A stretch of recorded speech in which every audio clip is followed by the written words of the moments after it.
ലോക്സഭാ തെരഞ്ഞെടുപ്പിൽ അപ്രതീക്ഷിത സ്ഥാനാർത്ഥികളെ പ്രഖ്യാപിക്കുമെന്ന് പ്രതിപക്ഷ നേതാവ് വി.ഡി. സതീശൻ 16 സീറ്റിലും സ്ഥാനാർത്ഥികളെ നിശ്ചയിച്ചതായി അദ്ദേഹം പറഞ്ഞു. AICC കൂടുതൽ സ്ഥാനാർത്ഥികളുടെ പേര് ഉടൻ പ്രഖ്യാപിക്കുമെന്നും വി.ഡി. സതീശൻ പറഞ്ഞു. സ്ഥാനാർത്ഥികളെ നിശ്ചയിക്കും. അഖിലേന്ത്യാ കോൺഗ്രസ് അത് പ്രഖ്യാപിക്കും. എല്ലാ സീറ്റും KPCCയും UDF-ലെ മുഴുവൻ ഘടകകക്ഷികളും എന്നെ ചുമതലപ്പെടുത്തിയിട്ടുണ്ടായിരുന്നു. UDF-ന്റെ തീരുമാനമായിട്ട് വയനാട്ടിൽ രാഹുൽ ഗാന്ധി മത്സരിക്കണമെന്ന്. അത് ഞങ്ങൾ അഖിലേന്ത്യാ കോൺഗ്രസ് കമ്മിറ്റി നേതൃത്വത്തെ അറിയിച്ചിട്ടുണ്ട്. KPCC നേരത്തെ തന്നെ ആ തീരുമാനം അറിയിച്ചിട്ടുണ്ട്. എല്ലാ തലത്തിലും അറിയിച്ചിട്ടുണ്ട്. തീർച്ചയായും ഉണ്ടാവും.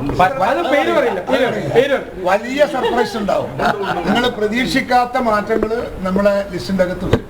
പ്രസിഡന്റ് മത്സരിക്കാൻ തയ്യാറായി. എല്ലാം അതിൽ വന്നു. 16-ലെല്ലാം വന്നു.